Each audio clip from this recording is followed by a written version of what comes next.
Dear friends, very central to the theme of development of the society is the concept of human work in a given society. By its very nature, the work done by human beings are diverse. There are many. There are 1,001 of it, without which no society can survive. Human work, simply put, therefore, means those activities of man and woman in society that brings about results, positive results, for overall well-being of the human beings in that society. For example, a farmer does work in the farm to produce food for the table in the families. The wine tapper does one thing or the other to provide wine for the soul. The teacher does the teaching in the school to make the pupils, the students, wise, educated, and able to stand on their own feet. So there are 1,001 type of work. The entrepreneur, the engineer, the architect, the musician, the priests, the professors, the lecturers, the politician, everyone in one way or the other is engaged in one form of work or the other.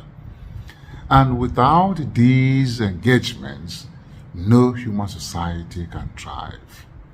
And so human society thrives on the basis of the contributions of the various members of society, each person contributing from his or her own wells, the wells of experience, the wells of professional insight, and so on and so forth. Principally, the human work is something wonderful. The ingenuity, the wisdom, the intelligence with which human beings engage in work, and then the result of the work is always amazing. What we are able to produce with our hands. If you look at the magnificence of modern technology, the inventions and the innovations, they're wonderful to behold. If you look at the work of the farmer, how he or she takes time with the machine or even the bare hands, go into the field to cultivate the soil and then to produce food for the tables in the families, it is marvelous. If you look at entrepreneurs, how they go about their business, the teacher, how he teaches a child of 2, 3, 4, the skills involved, and then the ability of this teacher to make this young student who had before now no knowledge about ABCD becomes an expert and becomes educated and becomes intelligent, is able to manipulate the systems. These are wonderful aspects of the result of the work being done by human beings in society. And therefore, the human society cannot develop without the contributions of the members. And so it is important to ask, what type of engagement do I have? What type of work do I do? Am I satisfied with my work? Does my work help the society to grow? Am I productive in what I do with what I do? Has what I do any impact on the life of the society? Are those impacts measurable? Do they bring in the expected outcomes, the results, and the outputs designed? What is that I'm doing? And so, am I satisfied with what I'm doing?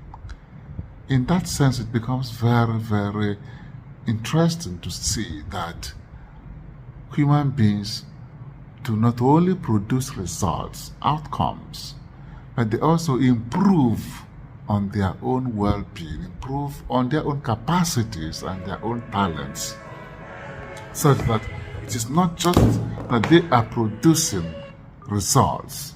They're producing results, but at the same time, they are also improving on the quality of their own lives. And so human work, for example, from the kind of social teaching perspective, has an objective dimension and a subjective dimension. Objective dimension is the outcome of what you're producing. Light, water, food, all that. And they enhance creation. They make the world a better place because of the products of our production. But when we think of the subjective dimension of human work, we think about the realization, the fullest realization of the innate capacity of this human person being brought out through the work one does. The self-realization, the actualization of the inner being of the individual person through his or her activities. And therefore, that's the subjective dimension of human work.